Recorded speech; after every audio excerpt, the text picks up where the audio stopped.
और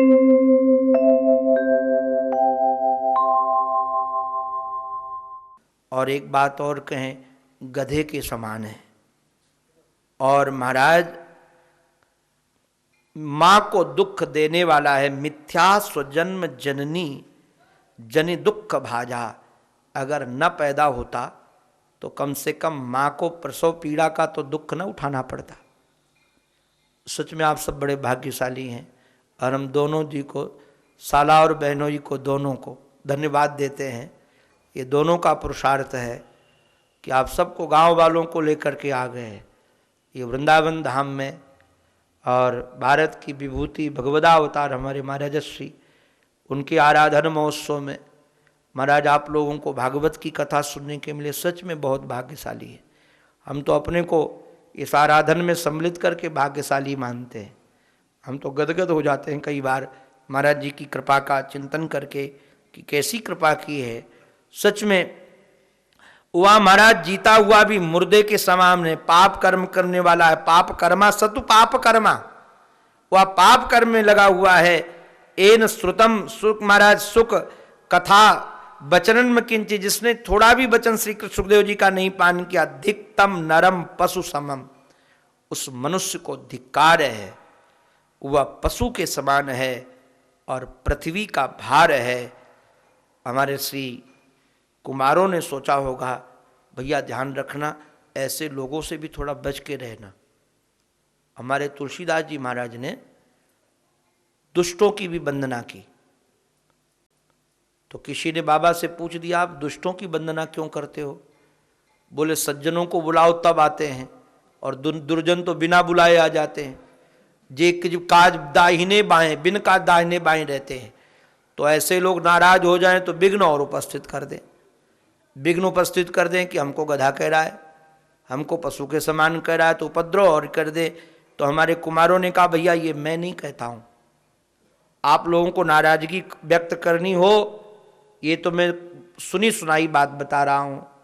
तो आप कहाँ से सुन करके आए हो?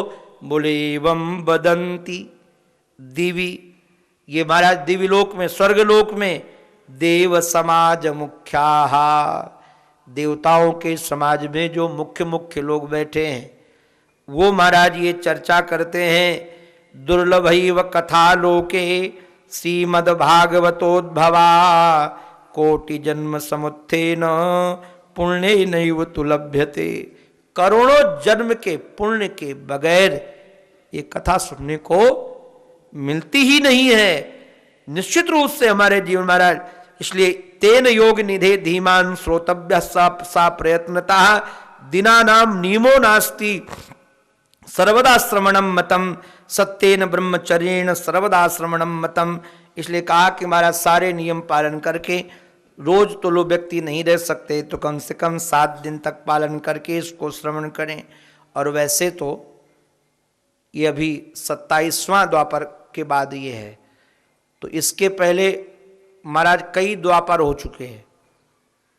तो अन्य द्वापरों, प्रत्येक द्वापर में श्री कृष्ण का अवतार होता है, प्रत्येक द्वापर में। जैसे कलयुग के पहले जो द्वापर आया था उसमें श्री कृष्ण का अवतार हुआ, उसके पहले भी द्वापर में श्री कृष्ण का अवतार हुआ। और जब श्री कृष्ण का अवतार हर बार होता था, लीला संवरण करके अपने वो गोलोक चले जाते थे, किंतु अब की बार वो गोलोक नहीं गए हैं, ध्यान रखना। तो कहा कहाँ चले गए, कहाँ इस समय? तो श्री उद्धव जी महाराज की प्रार्थना से इस समय वह श्रीमद् भागवत की कथा में पोथी के रूप में ही, तेज के रूप में विराजमान है। बोलो भागवत भगवान की। इसलिए महाराज सुकीयम यद भवेत तेजा तच्च भागवतोत आधार, महाराज भागवते दात ये साक्षात महाराज भगवान श्री का विग्रह है। तेने अंग वांगमयी मूर्ति ही प्रत्यक्षा वर्तते हरे।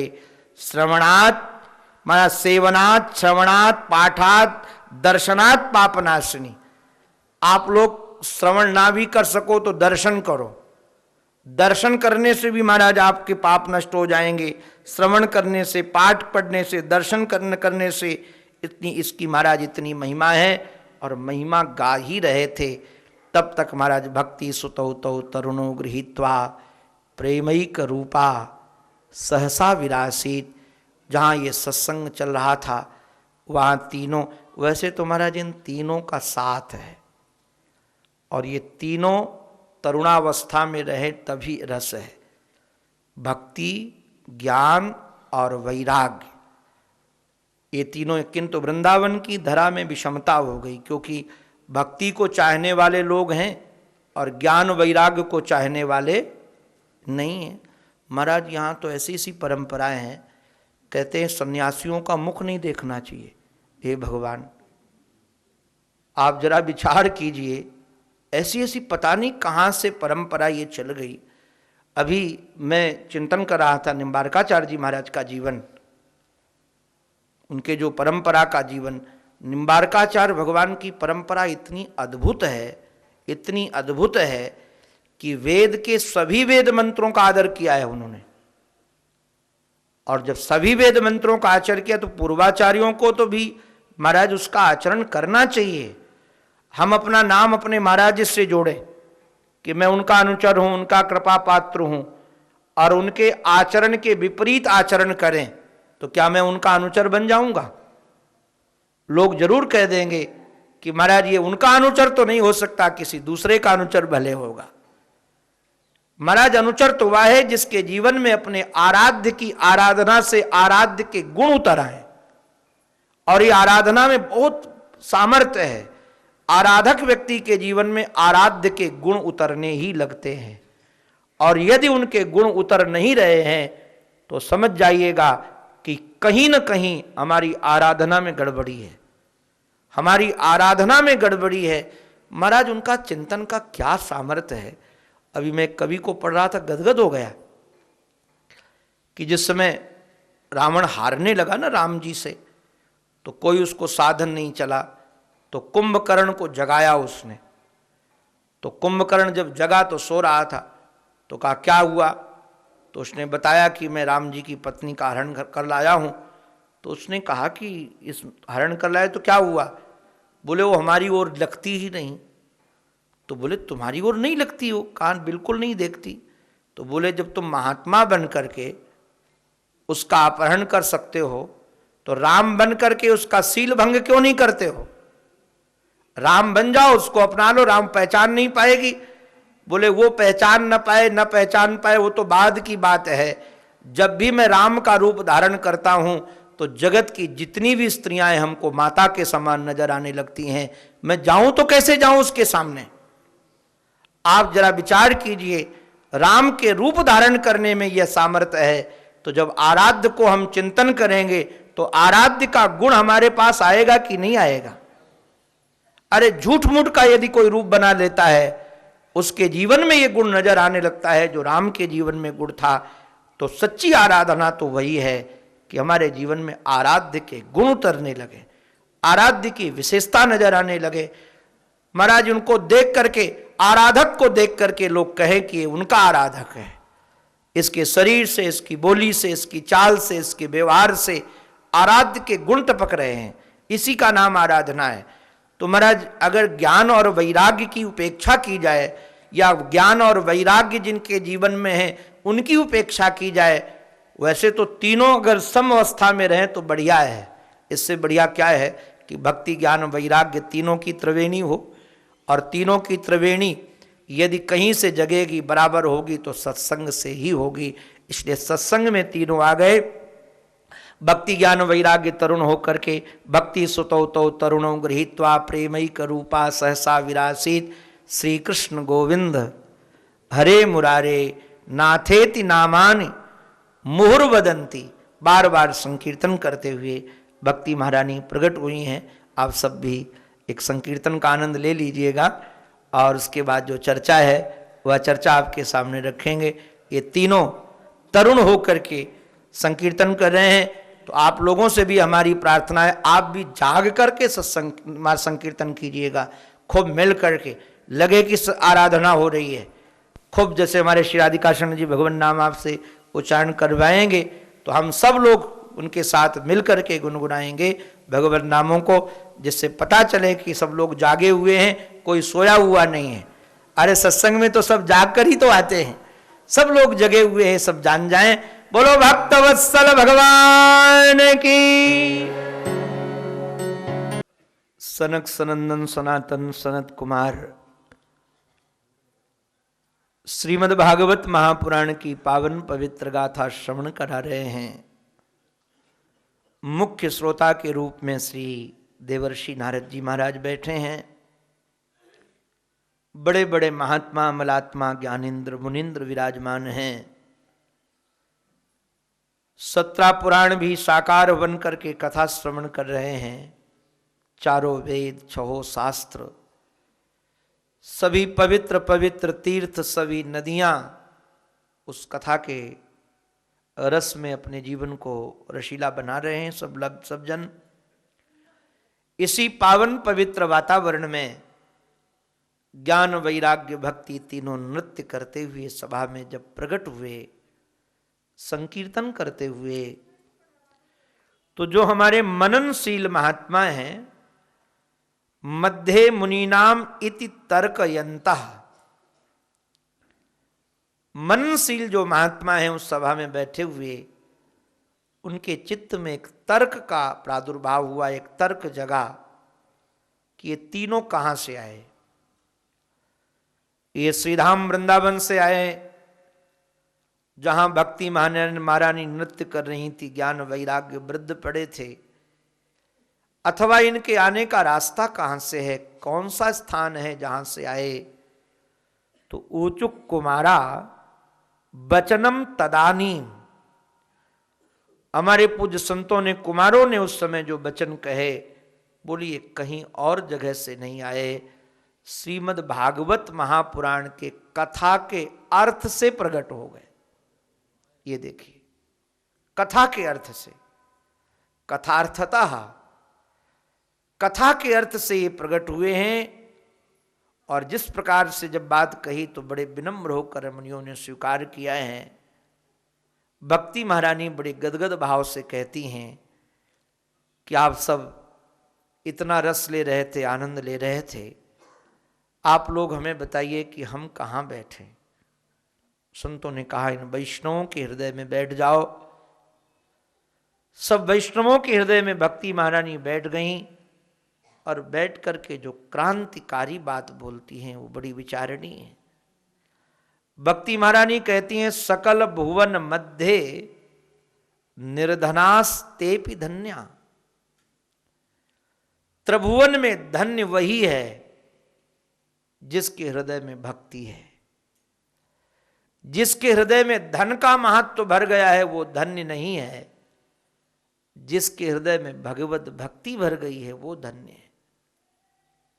अधिकतर लोग समझते हैं कि जिनके पास धन है वो धन्य है। धन वाले धन्य नहीं हैं।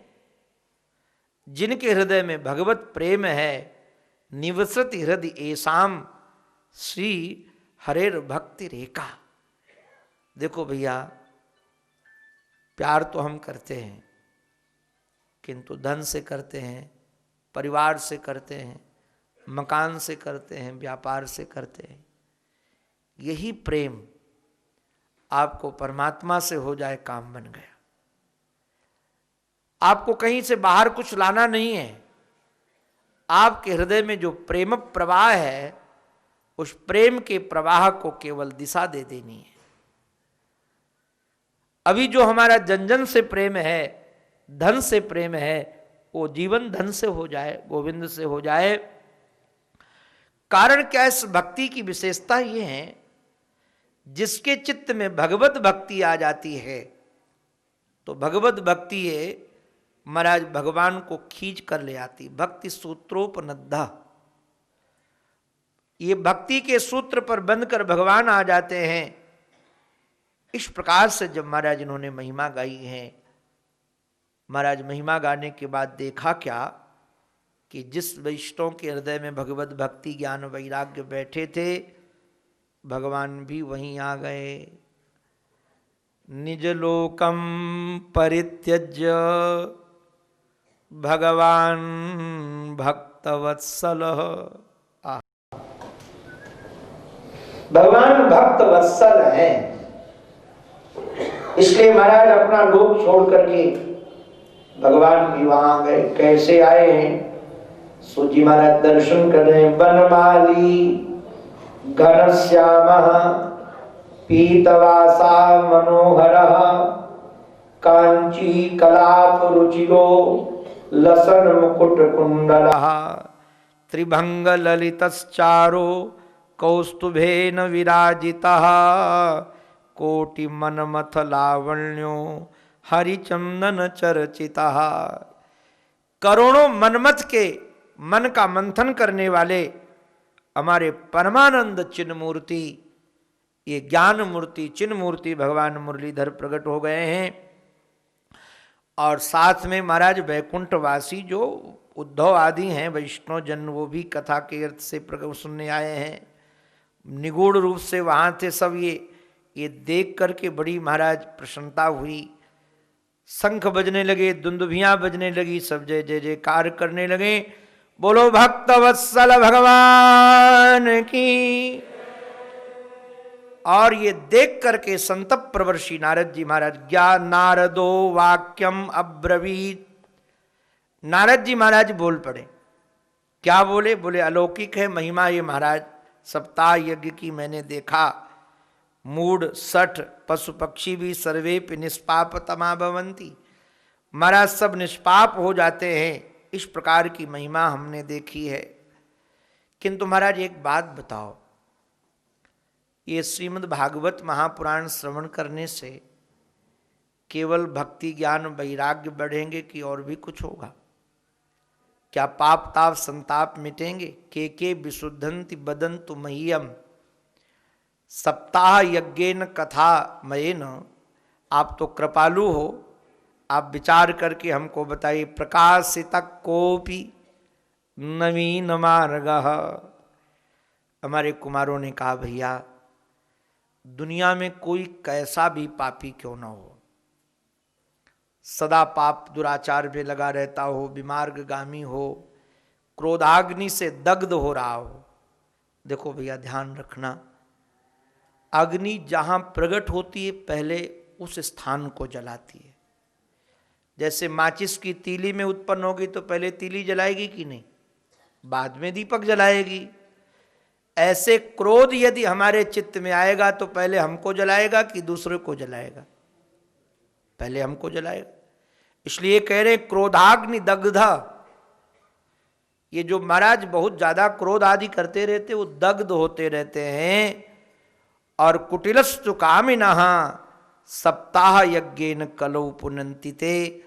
ऐसे लोग भी सप्ताह कथा से पवित्र हो जाते हैं। सत्य से हीन है, माता पिता से महाराज द्वेष करने वाले हैं, तृष्णा से जिनका चित्त व्याकुल है, दंभ से जीवन भरा हुआ है, मात्सर्य से भरा हुआ है, हिंसक हैं, ऐसे लोग भी भागवत की कथा सुन करके मुक्त हो जाते हैं। पंचोग्र पाप से जीवन व्यतीत कर रहे हैं, काया से वाणी से मन से जो पातक करने में लगे हुए हैं 60 लोग, ऐसे लोग भी महाराज कथा यज्ञ से सप्ताह यज्ञ से पवित्र हो जाते। ये तो महिमा सुनाइए।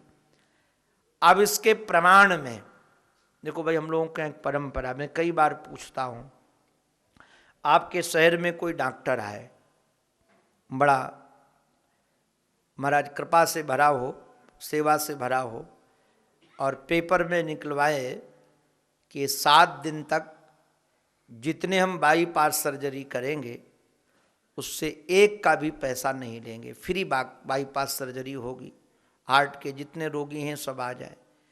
किंतु गांव के एक सज्जन गए करवाने के लिए, किंतु गोविंदाय नमो नमः, बचे ही नहीं।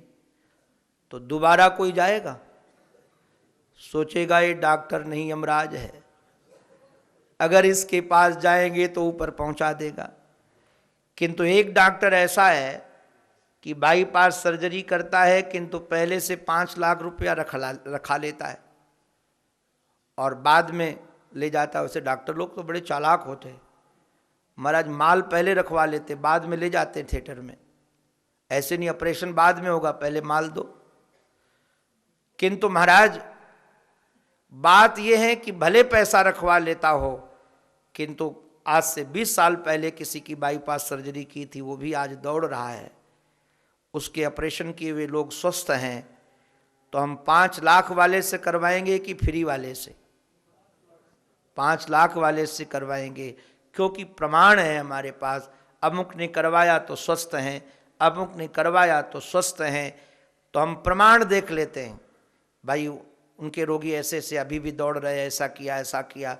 वैसे ही भागवत कथा जो पवित्र तो करती है, ये तो सुना गया, किंतु किसी को पवित्र किया है क्या? तो हमको उदाहरण चाहिए। उदाहरण के रूप में हमारे कुमारों ने एक उदाहरण रखा है, बड़ा रस। मैं तो आज विचार कर रहा था, जिस उदाहरण को सनकादि जैसे पवित्र आत्मा गा रहे हैं, और वो स्वयं कह रहे हैं कि यस्य श्रवण मात्रेण पाप हानि प्रजायते। एक सज्जन आए कथा करवाने के लिए हमारे पास में अभी 2 दिन पहले, तो उनकी वृद्ध माता जी भी थी, उनको कथा करवानी थी। तो उन्होंने कहा कि महाराज भागवत की कथा करवाना है, बहू बेटे ने कहा। तो माता जी बोली, उस भागवत की कथा को तो हम नहीं सुनेंगे जिसमें वो धुंधकारी वाली कथा है। तो हमने माता जी से पूछा, वो क्यों नहीं सुनोगी? बोले, उसको सुन सुन के तो मैं परेशान हो चुकी हूं। जहां कथा सुनने जाती वो धुंधकारी की चर्चा आती है। तो मैं तो कुछ माता जी को जवाब नहीं दिया कि तो मुझे हमने कहा कि माता जी आप चिंता मत करो, आप कथा सुनोगे तो अब की बार मैं धुंधकारी वाली कथा नहीं सुनाऊंगा, तुमको दूसरा जो 4 अध्याय का महात्म वो सुनाऊंगा। किंतु मुझे लगा कि कमाल है, ये कथा के रसिक नहीं है। चाहे कितनी बार मैं आपको व्यासपीठ पर बैठा हूं, सच कह रहा हूं, मैं अधिक से अधिक जितना समय व्यतीत कर सकता हूं कथा में व्यतीत करता हूं, किंतु कभी हमको नहीं लगता है कि अभी 6-7 तारीख को जो कथा पूरी की थी दोबारा वही चालू कर रहा हूं। हमको तो हर बार जब भागवत का पाठ करते हैं, चिंतन जब भी पोथी उठाते हैं, तो ऐसा लगता है कि ये तो श्लोक हमने देखा ही नहीं, ये तो पहली बार दृष्टि हमारी जा रही है। तो भले ये धुंधकारी की कथा हो, धुंधली की कथा हो, किंतु जिसके विषय में हमारे सनकादि कह रहे हैं, इससे ज्यादा कौन विरक्त महात्मा होगा? महाराज जिसका सत्संग ही जीवन है, वो कह रहे हैं यस्य श्रवण मात्रेण पाप हानि प्रजायते। जिसको श्रवण करने मात्र से पाप हानि होती है, पाप समाप्त हो जाता है। और कथा सुनाई, बड़ी प्राचीन कथा है, इतिहास ये। एक तुंगभद्रा नदी के तट पर एक नगर है, उस नगर में सभी वर्णाश्रम व्यवस्था के लोग रहते हैं। वहाँ एक पंडित जी रहते हैं जिनका नाम है आत्मदेव। सभी वेदों के जानकार हैं, सर्ववेद विशारदा शब्द का प्रयोग है। श्रौत स्मार्त कर्म करने में निष्णात हैं। पत्नी थोड़ा संसार की चर्चा में लगी रहती है, लोक वार्ता रता क्रूरा प्रायशो बहुजल्पिका, बहुत बोलने वाली है, किंतु तब भी पंडित जी उससे झगड़ा नहीं करते। देखो भाई, झगड़े में रखा कुछ नहीं है, 2 तुम बोलोगे 2 वो बोलेंगे, बाद में कष्ट ही होगा।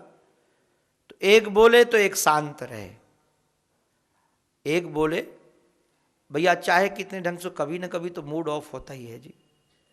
हमारे आज पूज्य स्वामी जी बोल रहे थे, हमको बहुत अच्छा लगा। पूज्य स्वामी गुरुशरणा जी महाराज ने कहा, गुरु और भगवान में फर्क इतना ही है कि भगवान सामने प्रकट होते नहीं तो उनको हम आई लव यू नहीं बोल सकते, किंतु गुरुदेव को तो कह सकते हैं हम आपसे प्रेम करते हैं, और बोले उनसे झगड़ा भी कर सकते हैं। तो जब महाराज वो कह रहे थे कि झगड़ा भी कर सकते हैं गुरुदेव से, तो हम लोग तो, हमारा तो हृदय गदगद हो गया कि सचमुच में हमने तो किया अपने गुरुजनों से, अभी भी करता हूँ। कभी कोई बात होती है नहीं समझ में आता तो महाराज जी के पास आ जाता हूँ, खूब झगड़ता हूँ, और महाराज जी भी मुस्कुराने लगते। हम तो कई बार देखते हैं महाराज जी उस समय कुछ नहीं बोलते, मैं कुछ कहता हूँ तो मुस्कुराते, बाद में बड़ा पश्चाताप होता है कि ऐसा गुरुजनों के सामने नहीं बोलना चाहिए। तो ये सौभाग्य कहाँ भगवान के, महाराज भगवान से हो सकता है?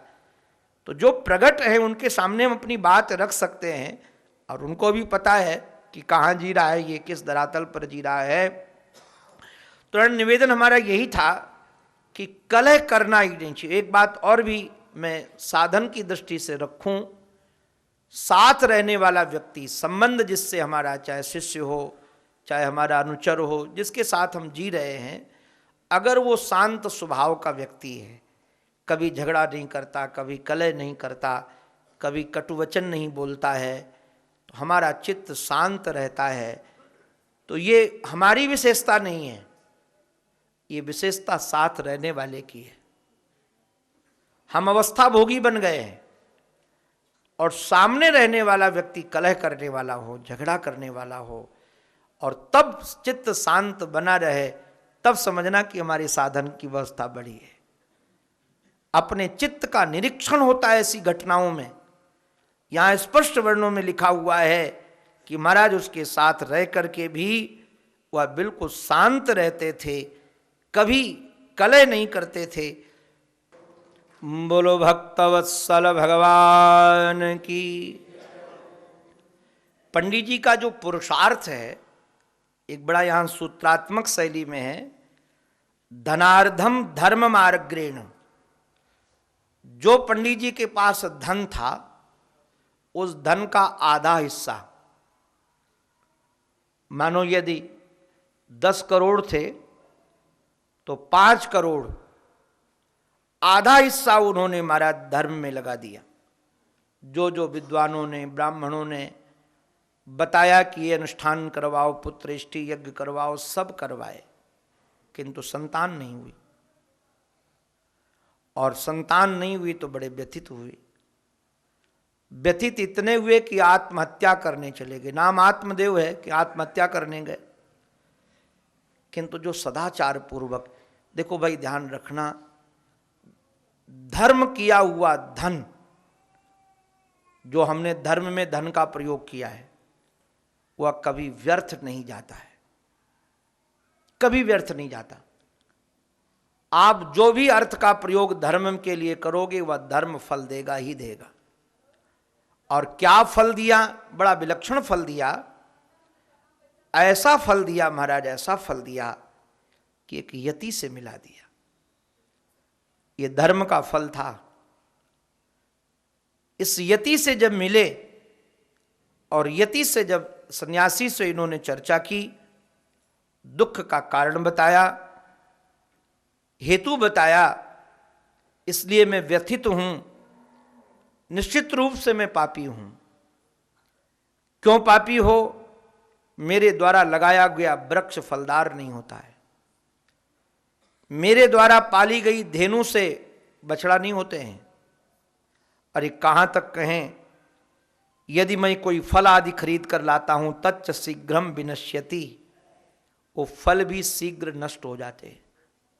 महाराज पापी व्यक्ति फल छू ले तो फल खराब हो जाए, वृक्ष छू ले तो वृक्ष खराब हो जाए। और पुण्यात्मा लोग जिस वृक्ष में फल ना आते हों, वो छू दे तो फल आने लगे। हमारे पूज्य श्री बाबा, पूज्य श्री उड़िया बाबा जी महाराज, उत्तर प्रदेश में एक स्थान है गांगनी, अपने राम वहाँ कथा करने के लिए गांगनी में गए। वहाँ बताया कि 2 बड़े बड़े वृक्ष थे, अभी हैं वो वृक्ष। वो वृक्ष हैं, उन वृक्षों में फल नहीं आते थे, और बड़े विशाल वृक्ष बाबा ने छुआ, स्पर्श किया वृक्षों को और कहा फल दिया करो। और महाराज उसके बाद इतने फल आते, उसके फल मैं भी खा के आया हूं। तभी से बाबा के कहने के बाद आए। अच्छा देखो, एक गवाह भी मिल गए हमको। चलो ऐसे हमारे गवाह मिल जाए तो फिर तो हमारी कथा बिल्कुल 100% सक्सेस हो जाएगी। तो बाबा गवाह भी मिल गए वहां। बाबा ने स्पर्श करके कहा कि तुम फल दिया करो, और फल देना प्रारंभ कर दिया। तो ऐसे महापुरुषों का जीवन तो कहा पाप का और पुण्य का फल मेरे द्वारा, कि पंडित जी कह रहे हैं कि मेरे द्वारा लाए गए घर में फल शीघ्र सड़ जाते हैं, इसलिए निश्चित रूप से मैं पापी हूं। और ये कह करके महाराज रोने लगे, और फपक फपक कर रोने लगे। महात्मा को करुणा आई, उन्होंने उनको बहुत समझाया। यति ने, अरे बाबरे, क्यों पुत्र की इच्छा करता है? सोचता है पुत्र से सुख मिलेगा। ये बिल्कुल गलत है। पुत्र से सुख नहीं मिलता, विवेक से सुख मिलता है। अगर पुत्र से सुख मिलता होता तो राजा सगर के 60,000 थे, सबसे ज्यादा सुखी वो होता। ये प्रमाण दे रहे हैं, संतते सगरो दुखम, किंतु वह सगर बेचारा रो रो के मरा। मुझे माफ करना, मैं तो ये देखता हूं जिसके जितने बेटा होते हैं उतने ही दुखी होता है। कोई इधर खींचता है, कोई उधर खींचता है, कोई ये दोष देता है, कोई वो दोष देता है। तो मैं गृहस्थी का विरोध नहीं करता कि आप लोग बच्चा मत पैदा करना, अरे खूब करना, किंतु ये विचार जरूर रखना कि ममता मत करना। ये दुख पुत्र नहीं देते हैं, दुख देती है हमारी ममता। दुख महाराज देने का काम पुत्रों का नहीं, वो तो ममता हमारी जो मैंने जोड़ रखा है। इसलिए कहा कि तुम महाराज सन्यास ले लो और सन्यास में ही सर्वथा सुख है। किंतु पंडित जी तो बड़े पढ़े लिखे थे। पंडित जी ने कहा महाराज विवेक विवेक से कुछ नहीं होता है, ये जो इससे क्या मिलेगा। मूर्छित होकर फिर महाराज जब जगे तो कहा देखो गृहस्थ ही सरस होता है। बाबा जी लोग महाराज थके थकाए जाएं अपनी कुटिया में तो कौन कहेगा पानी पी लो, अपने आप गिलास भरो और पानी पियो। किंतु ये गृहस्थी लोग जाते हैं तो श्रीमती लेकर आ जाती ठंडा ठंडा पानी। और महाराज छोटे छोटे जो नाती पोता होते हैं, अभी तो इनको अनुभव हो गया है, अभी वो दौड़ करके जब आते हैं ना और बाबा बाबा कह के महाराज बोलते हैं, हे भगवान कौन सा मिश्री जैसा टपकता है। तो इसने कहा महाराज ये सन्यासियों को सुख कहाँ मिलेगा, और अपनी दृढ़ता व्यक्त की। महाराज यति ने बड़ा समझाया इनको। इन्होंने कहा कि हमको विवेक नहीं चाहिए, पुत्र चाहिए। उस सन्यासी ने तो एक बात कही थी, 7 जन्म तक पुत्र नहीं होगा। और मैं गारंटी से बात कहता हूं आपको, मेरा तो अनुभव है, भगवान किसी का प्रारब्ध नहीं बदलते हैं, किंतु संत प्रारब्ध भी बदल देते हैं।